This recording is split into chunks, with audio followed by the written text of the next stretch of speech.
Once again, they're introduced in one scene. Then 5 minutes later, they're attacked by the Makalong fire people. Yeah. And we never see them again. Then the rest of the movie takes place in the jungle and in the water. It's like, this is the same movie as the last one. You fooled me. I wanted more airships. Fuck you. Hello, and welcome back to the spoilerCast, the show where we talk about movies and we don't care about spoiling them. My name is Tobias, and with me as always is my sister and trusted co-host, Rebecca. Hello. Hello, and today is a momentous day for 2025. It's the probably biggest and last cinematic release of the year. Finally, Avatar, Fire and Ass. Yeah.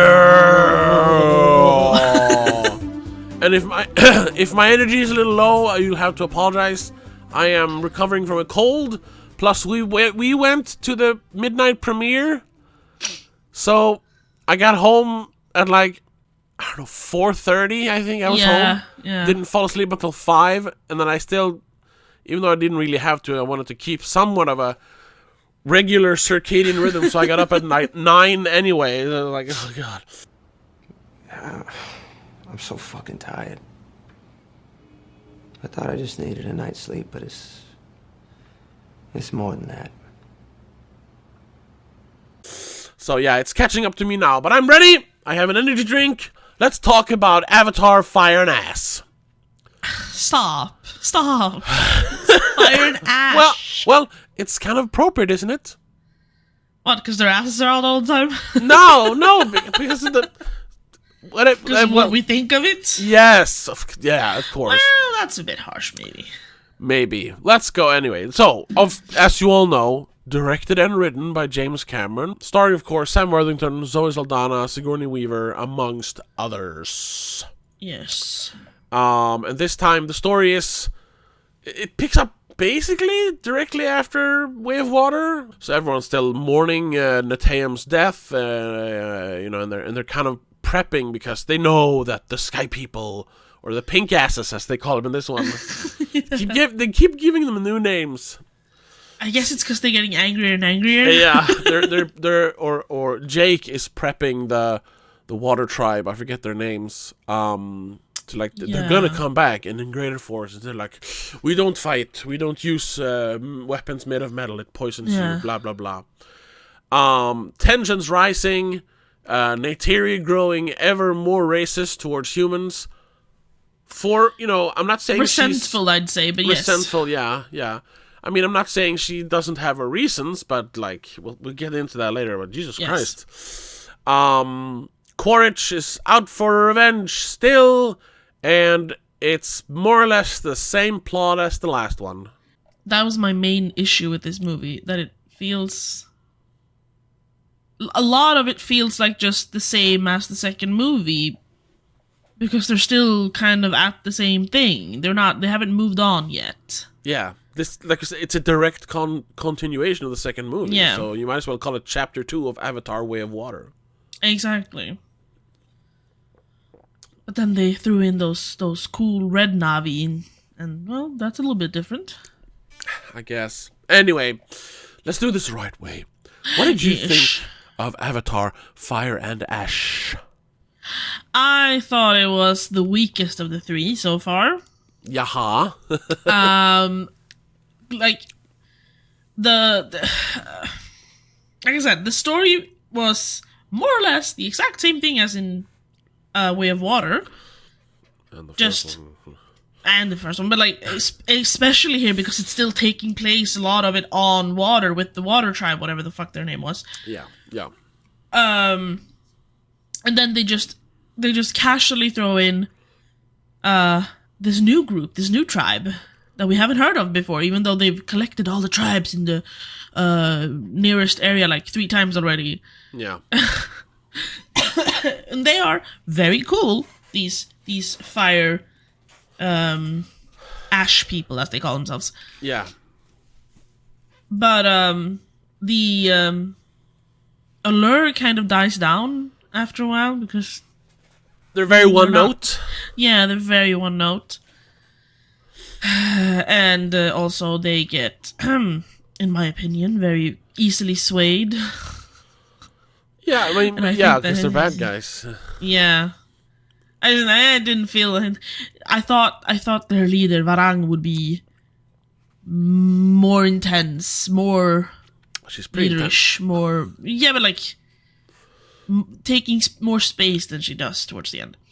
Oh yeah, yeah. So she- I'm honestly a little bit disappointed. yeah. Yeah. So, but what did you think? I'm pretty much on the same track as you. I thought this is the weakest one so far. Like you said, lots of repeating stuff, which the second one did as well. I mean, the second one felt like it was repeating a lot of like plot beats from the first one. Even having some dialogue from the first one, you know, when Quartz does it, so you're not in Kansas anymore, this is Pandora. And it was like, it was retelling the same story but with slightly different angles. But that was fine because it had been 13 years in between the movies. So it was basically a legacy sequel. So you're like, I'm fine with them like reminding you what Avatar was and, you know, having some callbacks here and there, and then doing their own thing, which was the whole water aspect, and it's not a human trying to infiltrate the Na'vi. It's now a Na'vi family, and it's very much focused on the kids. Yes. So it's like, and that's what made that second movie very, very good, and I would say the best one of the three. And yeah, this one is just a continuation of that. So it's the same story as the second one. So it's also kind of the same story as the first one. To the point where the third act is literally almost beat for beat the third act of the first movie. It literally starts with Jake becoming Turuk Makto again and uniting the tribes, the nearest tribes, and we have that montage of them going around and like Flying gathering out and collecting them. Yeah, and then having the big fight with boats instead of flying ships this time. But it's the same thing. And then when all the animals attack in the first movie, it's Awa providing, and in this one, Kiri is, because they're kind of losing, so Kiri is pleading with the Great All-Mother, please help us. I'm calling on the Warrior Mother. Corporate needs you to find the differences between this picture and this picture. They're the same picture. That's not even a spoiler. Like, you've seen this before. Yeah. And I mean, it's the same where Jake is after the like 20-minute introduction in the second movie when they have to flee, and he's like, oh, we have to prepare because they're gonna come after us. Yeah. That's this entire movie, and then they come after them. Yes. What changes is that Quaritch, instead of though being stuck in a Na'vi body, he's like, I'm still a human, and I know which team I'm fighting for, you fucking traitor. Here he kind of goes native and joins up with the Makongs?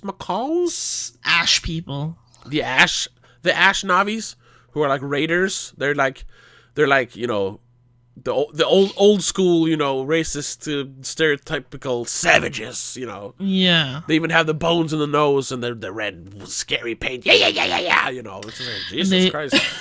they do weird drugs to elicit weird reactions at rituals and shit. Yeah. If like, I'm not entirely sure. Like the first movie, the Na'vi are just, you know, Native Americans, like in general.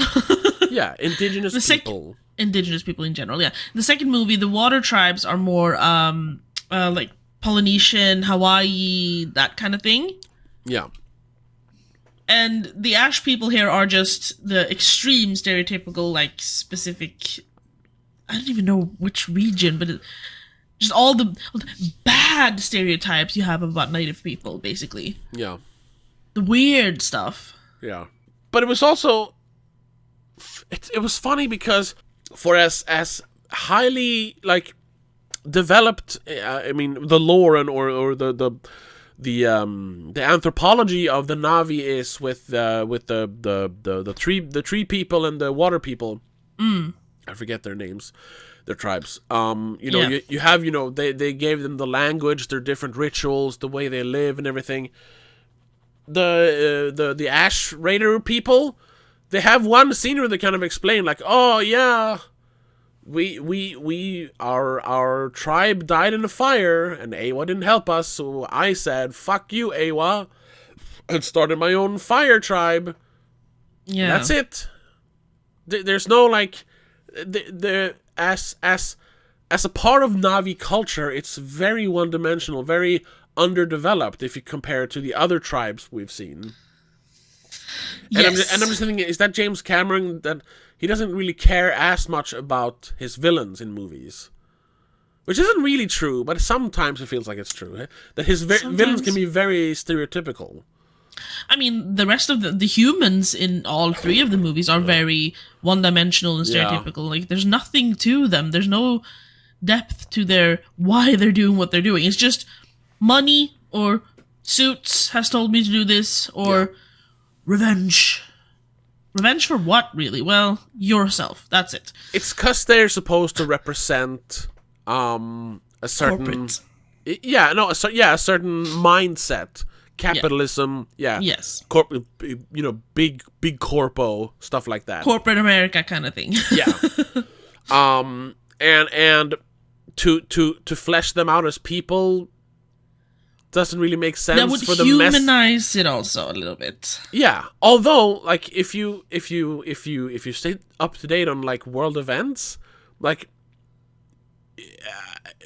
I'm starting to think that maybe people in those high up places, not like the little like finance bros down here. They're just regular people. Yeah. But like when you get up in the like the 1%ers of the 1%ers, like I think they might just be that like megalomaniacal and shallow. Oh yeah, some of them definitely. So maybe there isn't much more to them, but it still feels like in a movie though, there needs to be a bit more dimension to it. Yes. Here they're just evil. They could have been faceless, like nothings. It could have just been Courage getting like Messages in his comms unit. yeah, like orders through the comms, and that's it. We didn't need to see Corporal whatever her name was. General Ardmore, for example. Like she does Tony's nothing. The fuck was that for? Yeah. Or Selfridge, he's funny in the first movie, because he's a little bit, aloof. Yeah. But now it's like, yeah, he's just a silly little guy running around in shorts. Like, He's just a silly little guy. Nothing. Yeah. He brings nothing to this one. He Yeah. barely brought anything to Way of Water. He was barely in Way of Water. He's in like a couple of scenes where he just goes, mow him down, I don't care. That's about it. Yeah, but those are flashbacks to the first movie. Then he's in one new scene in Way of Water, but that scene is supposed to take place 10 years earlier when they're recording Courage's message to himself. He isn't in the rest of the movie because he was taken off the planet. But now he's back. And all of a sudden he's back in this one. Okay. All right. He was a No, but he was... Oh, whatever. He was a non-character, so they didn't even bother explaining how he came back. No. Like, the new He's main just baddie there was to, like, Ardmore in the second one. we found a new thing we can make money from, so he has to be there to represent the people who want to make money off of it. That too. He's the money guy. that was the repetition in the second movie. In the first movie it was the strange mineral called unobtainium, which is a joke. Dumbest name ever. But Yes. everyone it's a thing. It's actually a name people use for like rare metals. Sure, I know. Yeah. Still dumb, but My favorite name for super rare metals is raritanium, which they use in the Ratchet and Clank games. Anyway, Yes. and then the next one is like, okay, well, we told the story about the forest. Now it's all about the whale. So it's whale oil this time. We're going back to the 1800s and harvesting whale oil, but it's called amrita. But it's the same thing. We're just killing whales instead of trees. So, okay. But now we know that they can, like, this is the aging people. You can live forever with this. So. Yeah. They never get anywhere with that. No, yeah. I'm very like, because they do harvest it, so they obviously sell it. I'm like, wait. So wait, people why ageless on would- Earth, or Exactly, like, why... there's a bigger issue here.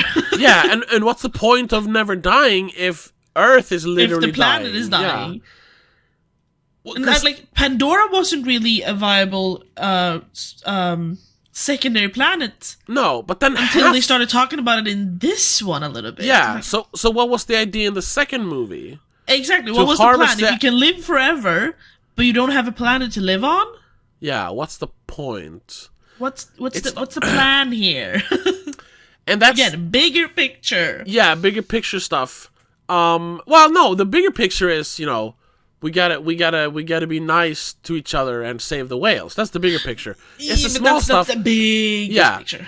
the internal logic starts falling apart, and that's where James Cameron, like, he's more of a big picture guy. Like, I want to save the whales.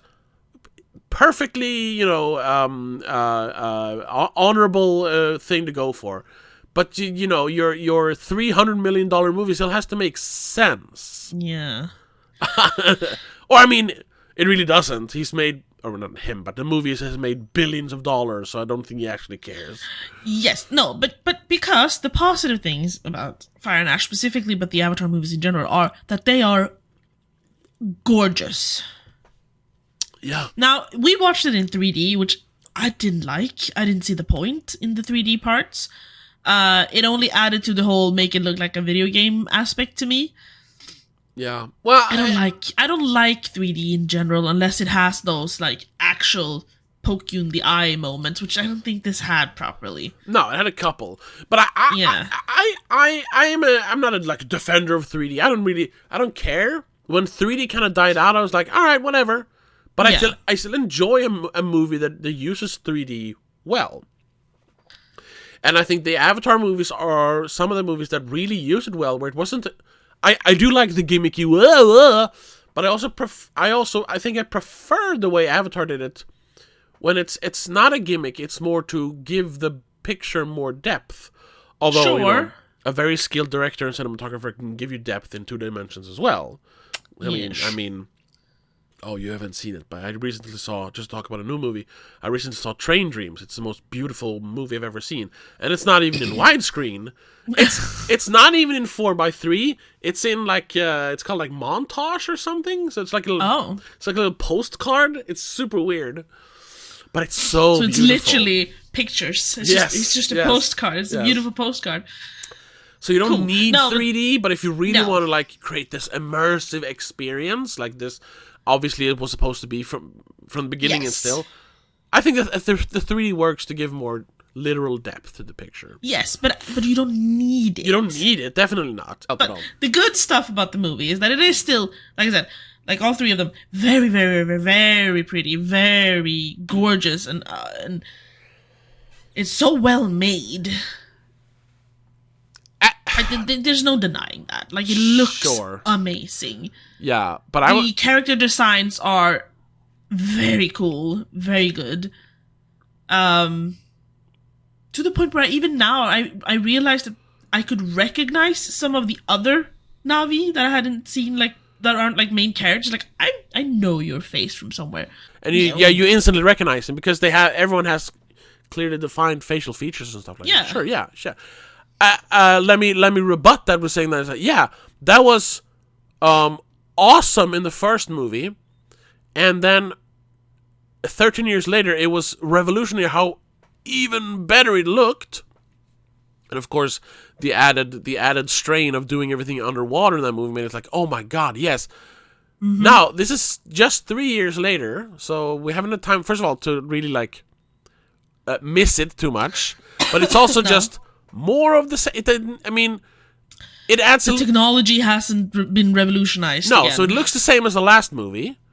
It doesn't really introduce any new environments. The one they do introduce is a fucking ash desert. That's not very exciting to watch. No, And it's they're not. not And it's, there. no, it's for a like very in the long movie time. for like 10 minutes.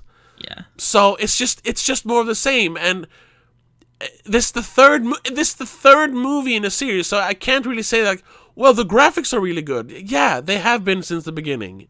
That's not a plus they're anymore. still very good. They're still very good, but that's just what I'm expecting now, which is a problem when you're making several movies in a series like this, like, and your big thing is the technical achievements, like, yeah, but They did- you can't survive on past glory, you know, too many times.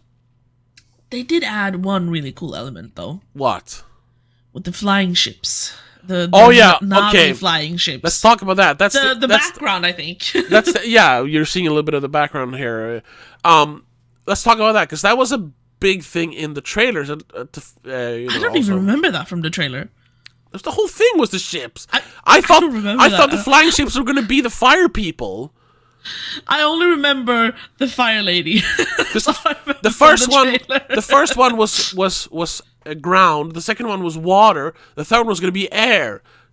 Air, fire. I don't know where the fire came into that, but so I thought this was all going to be on like airships and flying around and stuff. No, those fucking wind traders as they call traders, not traitors. As they call them. Traders, Yeah. Merchants. Once again, they're introduced in one scene. Then 5 minutes later, they're attacked by the Macalong fire people, Yeah. and we never see them again. Then the rest of the movie takes place in the jungle and in the water. It's like, this is the same movie as the last one. You fooled me. I wanted more airships. Fuck you. But they were very cool. They were very What little cool we saw for of the them. 3 seconds they're in the movie. Yeah. But yeah, so I was very disappointed by the fact that it's just more of the same. They didn't give us anything new. And the one thing I was looking forward to, the airships, you know, kind of an air tribe, we didn't really get. Yeah. I was Yeah. in my mind I was thinking that this can all take place up in the air, and they're going to be jumping between airships and stuff.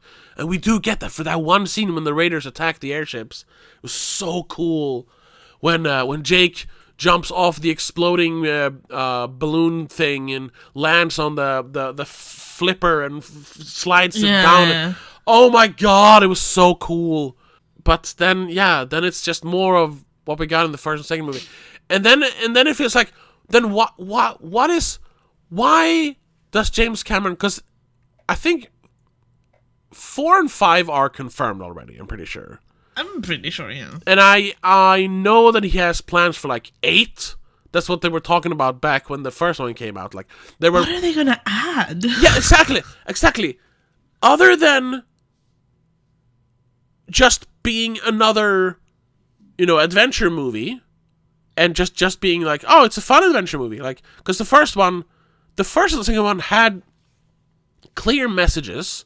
And Yes. the second one was a clear evolution from the first one. Yes. What is this third one? How does this third one justify its own existence? Other than being entertainment and, of course, making lots of money, because they're going to make money. It is just sorry. The only like progression I see here, or like continuation somehow, is that he adds an element. Yeah. We have Earth as the first movie, water as the second movie, fire as the third movie. What's the fourth element? Is air actually going to be a part of the fourth movie, maybe? I guess it would have to be, but then you shouldn't have introduced air here. Maybe it's to like, ooh, but you get more of them in the fourth movie. Just pointing out, though, it is in... Avatar 4 is in post-production already. Yeah. According to IMDb. And Avatar 5 is being filmed as we speak, according to IMDb. Yeah, that's also something I haven't really looked into that, but they talk about that they filmed Way of Water and Fire and Ash at the same back to back for 18 months. But then why was there a 3-year gap between the movies? I understand that there's a lot of, you know, editing and stuff, editing and rendering going on, but like, was that scarcity? You know, to like space it out a little bit, to make it not too close, to make it, you know, build up the excitement a little bit, maybe. Yeah, but 3 years. Like with the Lord of the Rings movies, obviously not as much CGI work and editing and stuff going on, you know, but they at least just waited 1 year. Like, yeah, I think they just wanted to like leave space for the excitement to build up again. Sure. Yeah, I mean, to it worked. Not oversaturate. We went and saw it, so you know. Yeah. Yeah, but if this had come out 1 year, maybe 2 years, if it had come out last year, would it have been as disappointing? or more disappointing or less disappointing. I don't know. That's the fact that we had... probably, in my opinion. Oh, okay. Because it's too close. You're like expecting like this grandiose continuation of what you just watched. By now, the excitement of the second movie has kind of died down a little bit. So you're like, ooh, I get to see more. I wonder what they're doing this time. Yeah. It's more of a newish feeling when you have to wait a little bit. Although I'll say this then. I am not... Now, from what I think the next one is coming into like 2029, which is insane. Yes, that is the... So now you're going to have to date. make us wait 4 years? Okay. But I'll say this. I am not excited for the next one. I depending on what they're showing us, like what the trailer is, what the story is going to be about. If there's more of the airships, if it's all air, yeah, sure, I'll go watch it. But that's the thing. The trailers for this one looked amazing. I remember like physically gasping when I first saw the trailer. Literally, the entire theater went, because everyone's just, oh shit, Avatar. So the trailers really sold me. But then you got a disappointing movie. So if the trailers for the fourth one sell it to me, am I still gonna be as excited, disappointed by the movie? Oh yeah. So I Who knows? Listen, we have 4 years to contemplate, so I'm not gonna exactly say right now that I'm not gonna watch it. But I'm just adding that Michelle Yeoh is a character in the fourth movie. Okay.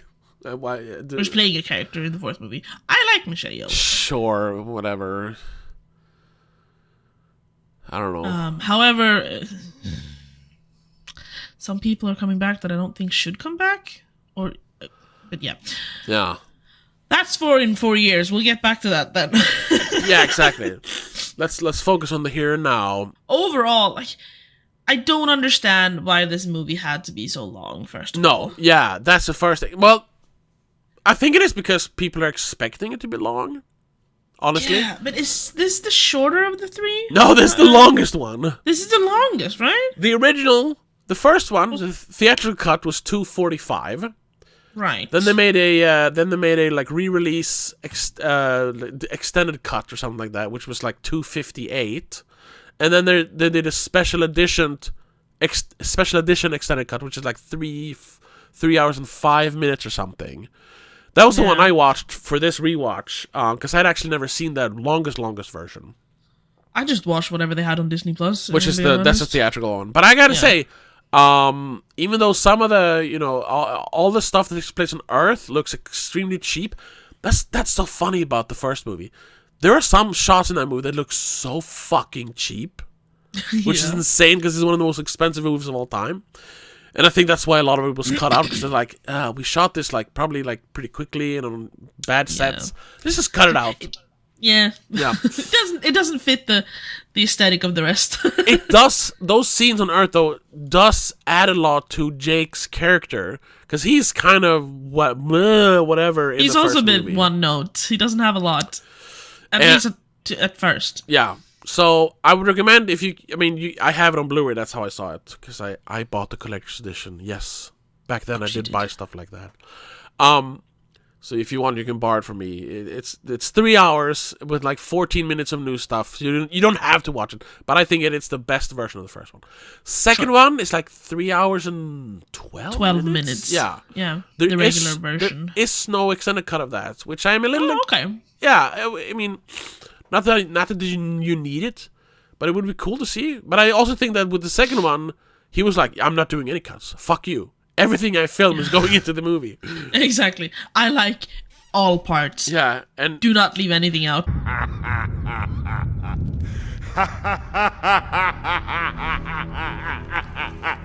You have no power here. I made you $3 million. I do whatever I want now. You have no dominion here. Exactly. Your producers have no dominion here. Anyway. So making this one even longer. Yeah. The first one is justified because he's really painting a picture. He's really taking his time to immerse you into the world of Pandora. Yes. We are experiencing the planet, the moon, I guess, technically. Yeah. Just like for Jake. The first time, just like Jake. So, of course, it takes time to, take all of it in, Yeah. showing us this amazing and very pretty surrounding. Yeah, and introducing us to all their concepts of deities and how we, even people who don't, I believe in science, but even they're like, there is something else going on. Even like, even when we're looking at it scientifically, there's things we can't explain. It really immerses you in that. So, so you understand why Jake does the things he does, which is the good stuff about the first movie. God, the poster for the first movie though is ugly. I know. So ugly. And then the second movie, I think also mostly justifies its length because it expands the main character roster to the entire family, and for a while really focuses on fleshing out the children. Yes. Towards the end, it gets a little bit dragged out, though. It's a little dragged out. But I never watching it. I've only seen it twice now, though. But still, this time rewatching it, I never felt like it was like, oh god, is there still an hour left? But this one, third one, yeah. Once again, it might be because it was in the middle of the night. Might have been that. Might have been the consequences of the surroundings and all that stuff. But I think also because they were just rehashing stuff from the other movies. Like, I've seen this before. And the new stuff isn't that exciting. All the stuff with the Fire Nation, Avatar, Fire Nation, whatever. It's just like they're not that interesting. they're just spooky villains. The coolest part of that was when she explained how they became the fire tribe, or the ash people. Yeah. And how she turned her back on Awa and learned about the secrets of fire.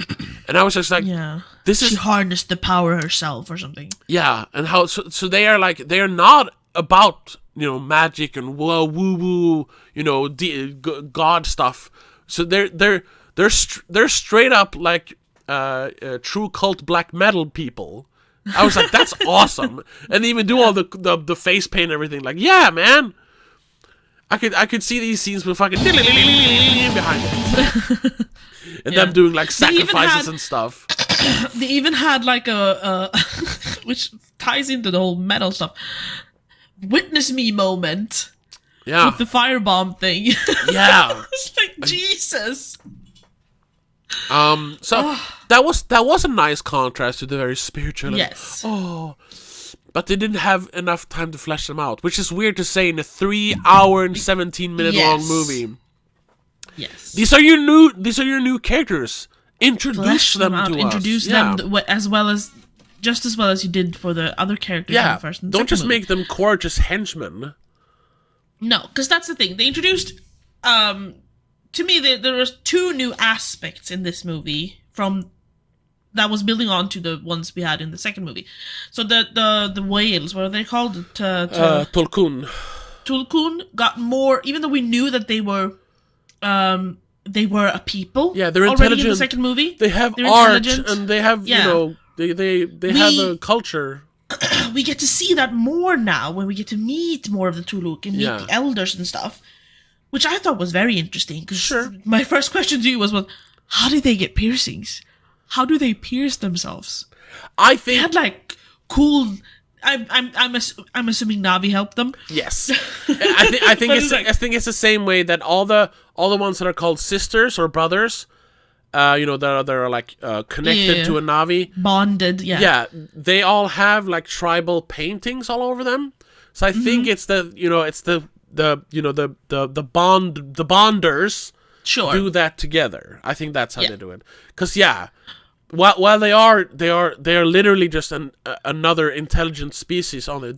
They're human, so to speak, human level intelligence. They still don't have. They don't have opposable thumbs, which makes them much lower on the totem pole of intelligence or capability.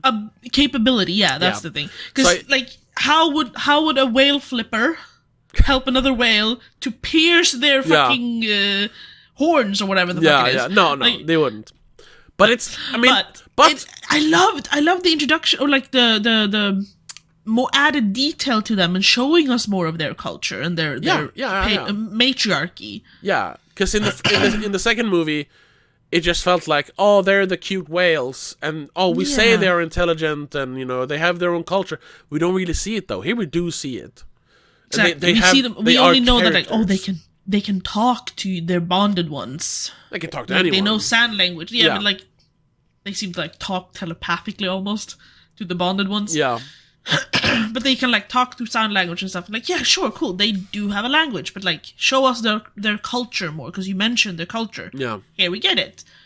And then also now they add the Ash people, but they don't fully flesh them out. They gave us a little bit of they have a different culture. Yeah. Same with the Wind Traders. That's it. Same with the Wind Traders.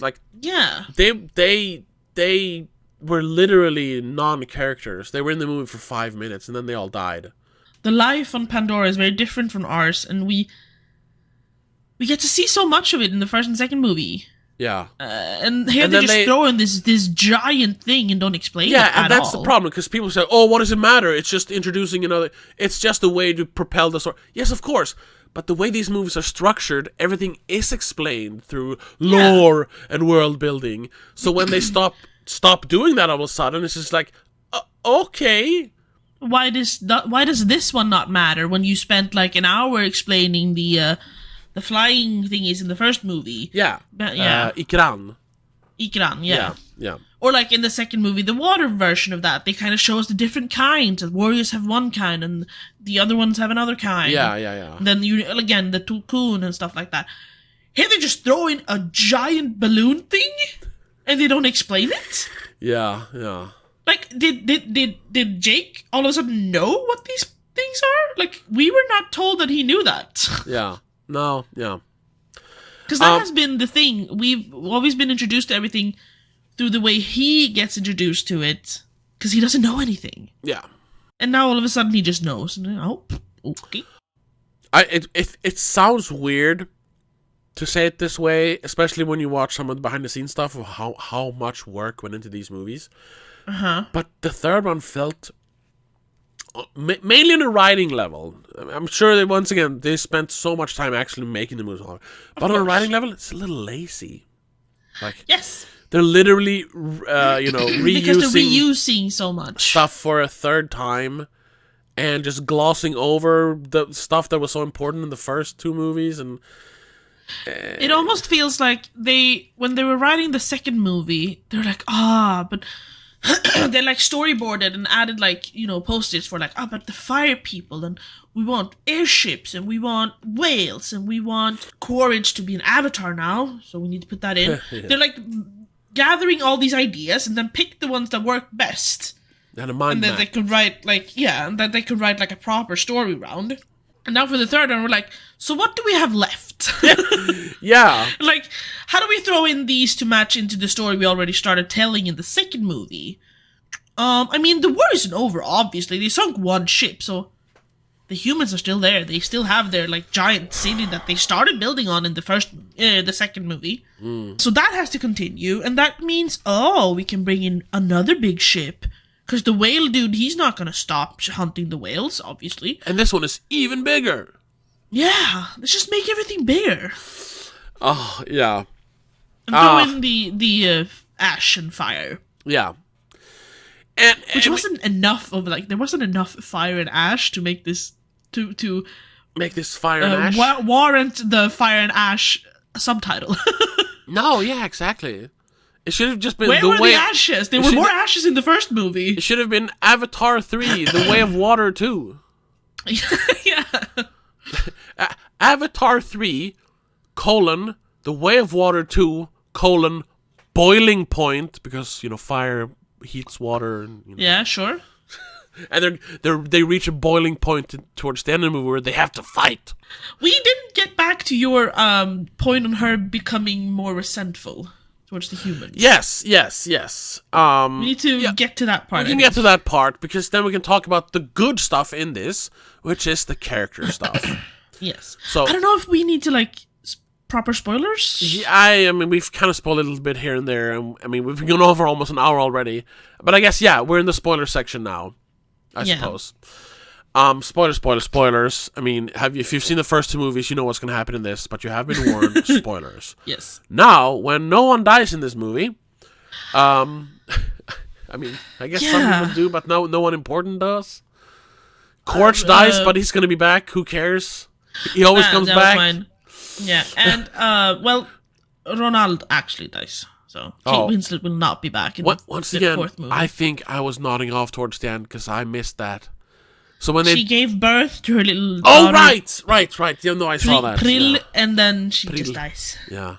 I loved the fact that the voiceover in this movie, although I don't think the voiceovers are needed anymore, was Loak instead of Jake. The first thing we see is Loak and Nateam flying around, and I was just, at first it was just like, what? But are they back? But didn't he die? And I was like, is this a dream? Is this a dream? I was like, oh, he's connecting with Awa. Oh, and because he talks to him about things, after Nateim died. So it's like, oh, yeah. And he says he's sorry for killing him. Oh, that sucked. And it was all about the first 20, 25 minutes was all about how they're dealing with, the favorite son. Sorry, but that's true. The favorite son dying. True. Yeah. And how it's creating rifts in the family. I like that aspect, because it's character work, and I think it's for a movie that is essentially just dumb entertainment, because that's what this is. Yes. I mean, it's pretty, but it's dumb. yeah, this is on the same level as Transformers. It's yeah. much more intelligent than that, but it is the same kind of movie. So to have that kind of character work in a movie like that, it's good. That's good. But then to talk about Neytiri, the way her character has developed, especially if you watch the extended cut of the first one, because it's obvious that why she's kind of hostile in the first one. I mean, all Navis are, because the Sky People. Sky People are invading their land. Even if some of them are nice, their main interaction with them is violence. But specifically for Neytiri is, if you remember in the first movie, they briefly go to the Navi school that Augustine ran for the kids, and they said, "Oh, you shut down the school." And then there's one scene where they're picking up some spare equipment there before they're moving on to their little, remote avatar facility thing. Yeah. In the extended version, that scene goes on for 10 minutes, and we get a little bit of backstory. And Jake walks around and he sees bullet holes in the walls. He's like, "What happened here?" Oh, I think I've seen that scene. They actually explained what happened. Some of the younger people were very but they're killing our forests. They're killing Awa. So they became terrorists or freedom fighters, depending which side you're looking at it from. Yes. So they set fire to some construction work and stuff, and they came to the school to seek shelter because they were escaping from the military, and then the military shows up and just give us the criminals, and they were like, no, this is a school, don't, and they just open fire on. We don't see it, but she explains it. They open fire on the school, and with no remorse for who's in there. Not really, no. So they don't say that everyone dies, but Neytiri's younger sister is shot now. So she has not only is it just in general, she has a very, very personal reason for not liking. And then of course her father dying because of the attack on the home tree in the first movie. The conflict within herself of being a Navi but falling in love with an avatar. That too. And then and then still harboring that hatred for pink asses in the second one. But her family, since they are, part of both worlds, they are very welcoming to any outcasts. One being literally another human spider. And taking in the weird, pod baby Kiri and everything. Yeah. She still feels, she's still kind of, in the second movie, she's a little torn about it. She's of course she loves Kiri and she accepts Spider. Really, I understand her resentment. Yes, but I like the scene where her anger and hatred has grown so strong that she starts resenting her actual children, just because for being half for being breeds, yeah basically. for being not even like human, but just having demon blood in them. That's it. Oh my god, that's racist. I can't believe they said that. Yeah, she for a second there, you almost see her like doubting, do I really love Jake? Yeah, because when he asks, like, "Are you?" Because I am, he said, which also was nice because, and we'll talk more about that in our members episode. Yes. A lot of the sentiment being talked about around this, but yeah, Okay. That the movies are anti-human. Sure. Sure. I think it is a nice that he says, well, I was human for my first 30 years. Like, Yeah. I'm always going to be human inside, although I am Na'vi. Even though my skin is Na'vi. Yeah. Which is, that's why I wouldn't call the movie anti-human, because Na'vi just represent another skin color, basically. Yes. It's all about humans. It's pink and blue yeah, here. because It's not. in reality, there are only humans. Like, Yeah, they're. yeah. Yeah. Whatever. We'll talk They're about humanoids. that. Yeah. So it's a racism thing. So Yeah. And where since he is mixed, so to speak, he's very inviting. He understands. While she comes from basically noble Na'vi blood, more or less. Yeah. She's the daughter of the tribe's leader. She's pure blood. Yeah. So her family turning into, first of all, being on the run away from her people, no longer having the status of being the wife of Toruk Makto or the protector of her tribe or whatever. Now she's just some lady in another village. And her having to leave her traditions and her family and everything. Everyone kind of side-eyeing her family, not just because they're outsiders in that tribe, because they have the weird pod baby and the human kid. Her family's become and one of her children have extra fingers. Yeah, her family has become like outcasts and freaks. So I can see her growing resentful. Although I gotta say, the way they portrayed the Na'vi as these super beautiful and loving and caring, hippie people in the first movie, shouldn't she be more understanding? Because she's full on like angry racist towards the middle of this movie. But I think that is a byproduct of her losing her son. I guess. And all the stress of everything going on around her. Because this is probably going to sound a little bit weird. She was raised to not like anything other than Na'vis. Like, as soon as the Sky people arrived, she's like, yeah, we're not supposed to like them. They're weird, they're strange, they're dangerous. Sure, yeah. It's taught racism. Yeah. That doesn't leave you, even though you kind of fall into... Because she's still, like you said, she's still a pure blood. And even though she loves a half-blood, a half-breed... it's still somewhere inside, and she's like, I'm different from them, though. My entire family are all weirdos and outcasts. I'm technically different. Why am I still being treated different? Yeah. Like, why am I being treated as an outcast when I'm not really? I am just a Na'vi. Yeah. Yeah, and that's trying to find herself in that, along then with, having to give up her life, her family, her traditions, everything. She had to leave everything. She didn't want to. Yeah. And also... the fact that it fucking failed, his plan of, like, them leaving to not hurt her people, didn't work. They got hurt still. Quaritch and his crew still rolled up and, like, asked them, where the fuck are they? Yeah. Like, what good did them leaving actually do? She lost everything only to lose more. Yeah. Yeah, and that's what makes her character interesting. But I think she's also my least favorite character, at least in the family. Not because the writing is good, but... And I don't want to say, because I do...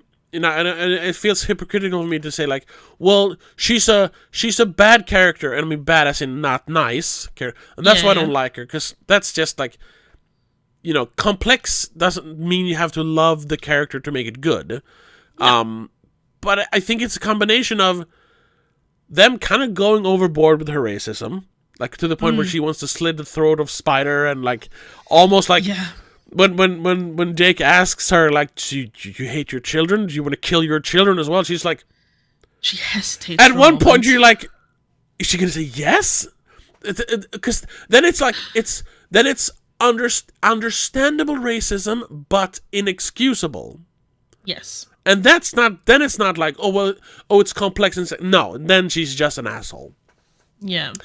It's that combined with her always being the most self-serious character in the movies. Mm-hmm. She's a little jokey in the first one, but she's so regal and in the second movie. Yeah. And Zoe Saldana plays her very, very stoic. This very not human. Even when there's a lot of emotions being explained, it feels very. I think that's a lot with all the Na'vi. Very selfish. It's very. I was gonna say it's very performative the way she's like. Not just her, but her more than others. How they're like. They're not just crying when their village are burning or anything. It's just like, oh, I'm really crying. It's like it's the ugly crying, screaming. It's a musical, like it's theater kids shit.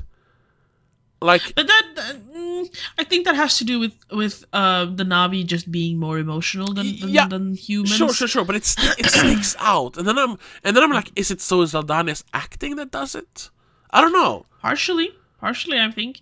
I think Neytiri is such a contrasting character from everyone else because she is very principled, very stoic. And comparing that to Jake's little bit loosey-goosey, you can kind of recognize yourself in him and the kids more. It's hard to, what's the word? Like see yourself, feel familiarity with Neytiri. Yes, sure. That it's hard to accept her. Yeah. And she feels like this, she feels like she's such a, almost like a trad wife. She wants a certain life, but she can't have it, and then she resents her family for not being the kind of family she wants. Yeah, sure. And it's so hard to sympathize with that kind of character, even when she loses her son. Yeah. Like, yes, it's very sad that she hurts herself, but when she gets hurt, she's only sad for herself not being able to use a bow and arrow anymore. Yeah. Instead of, like, being happy that she's alive and get to be with her family still, she's wallowing in herself. What's the word? Pity, self-pity. Self-pity, yeah. She's a very unlikable character. Yes. She's very selfish. But then again, now that I'm thinking about it, and also I said before, but there's a lot of character in it still. Yes. Like it's interestingly written. But you're entering into unlikable territory, and that's when it's hard to like. It's hard to like the character, yeah. But it's also like, what was that the plan all along? Because thinking about it now, whenever it's we're a family, we're a unit. It's always the kids and Jake. Yeah, she never says that. She's always like a little bit to the side in all those interactions. So maybe they were building like she up doesn't to really accept the way he has chosen that Sully never leaves Sully or whatever. Sully never gives up. She's just, I guess I have to do that too now. And I can't disobey my husband. But she has the scenes in the second movie and in this movie with Jake. And she obviously loves him, but I think she's torn about the children because that they are now like she has produced demon spawn, basically. I think that's a problem. Before that, she just fell in love. She didn't think ahead. yeah, exactly. So it is interesting writing, but it's like, first of all, you're entering into unlikable territory, and then even if it's interesting, it's still not fun to watch. And where they're gonna go with. Honestly, with all the characters, but especially her, where they're going to go with that in the next movie. Is she going to be even more angry and racist and then come around in the end like she does in this one? When she's like... Or will she finally have come around properly and won't be resentful anymore? Yeah. But then that would be the perfect circle. Like, now the character is complete. So then the fourth one has to be the last one, but then they're planning 4 more movies? Yeah, but maybe her and Jake won't be part of the last 4 movies or something. But I'm just saying, like, because by then we have the kids breaking off on their own adventure. yeah, then that's gonna have Like, to. I need to find myself, Dad. You need to let us go. And they're like, yes, but we're scared. Like, yeah, but we'll travel together. Sollies take care of each other, so they'll stay together. Yeah. The siblings. Yeah, but even though there's only 2 of them technically being actual siblings anymore. Kitty is adopted, and Spider is adopted. Took and Loak, yeah. But what I'm saying is, like, the point of the Avatar, the story, not the plot. The plot can be whatever, but the story in Avatar is like finding not the whole found family thing, because that sounds so much like a Marvel movie, but it's kind of like, your found family and finding something more, I mean, in a way it's very like not religion, but pro spirituality. Mm-hmm. The scene in the jail cell between Jake and Quaritch in this, when he tries like one last time to make Quaritch understand, like, just open your eyes and you'll see a bigger thing that you've ever had before. That's why he chose to, like, quote unquote betray humans to become a native race. Yeah, because he saw that there was something so much bigger than just existing. I don't know if that's spirituality or just understanding, like, the worth of nature and everything that Ewa provides. In this case, like, Mother Nature. Yeah, but she's just Mother Nature. That I would say that is spirituality. Maybe it is. I'm like hippies. Believing in something who are like ecology friendly. Are they spiritual? No, but it is more than just tree hugging in this. I mean, they literally connect to the spirit of nature. But I think that's just an over exaggerated way of, like, telling us that to take care of the Earth that we have, because we don't have a second planet. We don't have a Pandora to move to. Yeah. But for them it is a spiritual thing, and and for us humans then it should be a pseudo spiritual thing. Not that there's a literal spirit of the forest, although all plants and trees are alive, so technically. Yeah. I mean, then you can start discussing what is there a spirit and whatever, But you know what I mean? The metaphorical spirit is within everything that lives, so technically, yes, there is a spirit of the world, spirit of the forest. So it is spirituality, yes.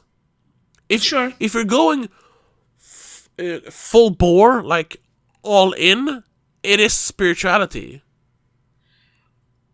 But that could also be to, like, speak to the religious people of the audience, for them to understand how important the planet is, that it is part of God's creation. Yeah, of course. It's to enhance the understanding that we need to take care of the planet. Religion and spirituality is very different.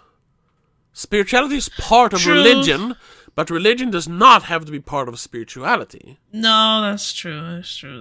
Religion is just a set of rules around spirituality. Yeah, that's true.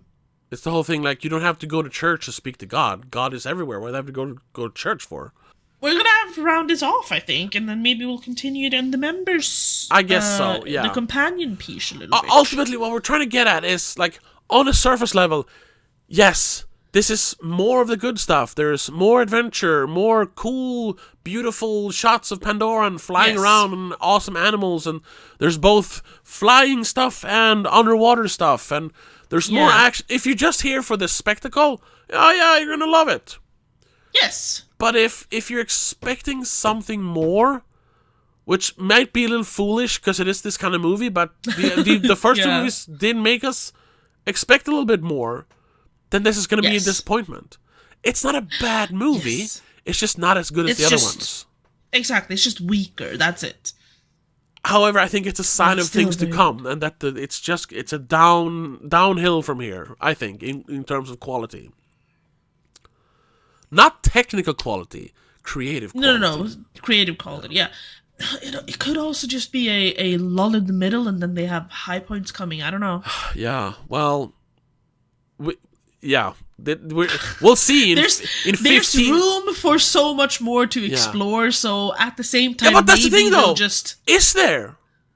Yes, well, okay. I think there is. But what? Okay, now it's going to continue. But I'm just like, what? Since they're already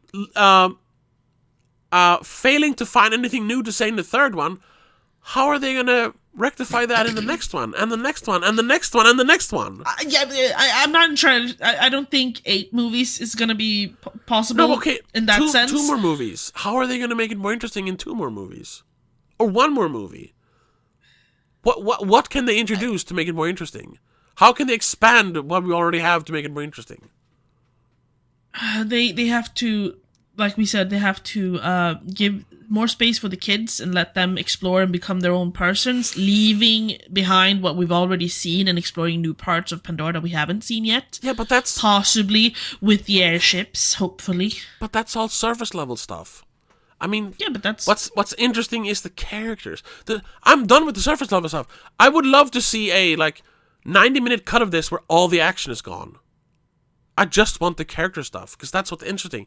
That's why I almost fell asleep in the end, because it was like a 45-minute action scene that never ended. It was just like, I've seen this before. The action is not. I want the exploring. Yeah, I want to see more of what Pandora looks like. So we've seen when they zoomed out in this movie, in the end, you saw how widely spread Awa's connection is. Yeah, it's connected with everything like that. Exactly, but I want to see what else everything is. But we've seen jungles, we've seen the water, we've seen the mountains now. What else is there? Who knows? Tundra? Maybe there's ice somewhere?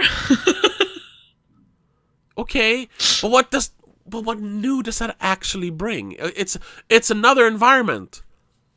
Yeah. Other than a surface level new stuff, what substantial new does it actually bring? I didn't say that it's bringing anything substantial new. I'm just excited for the new biomes. But then you're gonna sit through 3 hours again just to see... Oh, I hope it's not 3 hours, though. To see Inuit avatars or Na'vi? A woolly... Yes, but I hope it's not 3 hours. A woolly mammoth with 2 trunks? I don't know... Yeah. Okay, no. If that is what the next one is, I'm not watching that. This is like Star Wars. After Return of the Jedi, it's just the same. That was it. You finished your story. Now move on to something else. Don't make 6 more movies. You're creatively bankrupt. You've tapped the source. Move along. Yeah. I don't know. And now, I'm not writing this off yet. I will wait for the trailer for part 4. Yeah. Before I make up. We're gonna have to because I do not want to stop that, because now we're getting into the whole creative aspect. But we're gonna continue that discussion in our companion piece. So check out patreon.com/don'tmakeascene, or if you're on YouTube, click the members button. There is weekly exclusive episodes. We're doing some change-ups for the next season, so to speak, but there's still going to be exclusive episodes on those 2 platforms, so check that out. Also, this is our last regular episode of the year. We're doing one more episode this year, which is our Christmas special, which comes out on December 24th. I'm just going to say it. We're going to do a Grinch special this year. Yes. We've heavily hinted at it, so yeah. Yes. We're reviewing all 3... movie versions of the Grinch, so to speak, and we'll talk some about the book as well, of course. Yeah. But that's it. Thank you so much for listening. Thanks so much for supporting us. And we'll be back the 24th with our Grinch episode. But until then, have a good one. Bye. The SpoilerCast is part of Please Don't Make a Scene. It is hosted by Tobias Vedén and Rebecca Vedén. Produced and directed by Tobias Vedén. Executive producer is Annika Vedén. I also want to give a shout out to our patrons over on patreon.com/don'tmakeascene.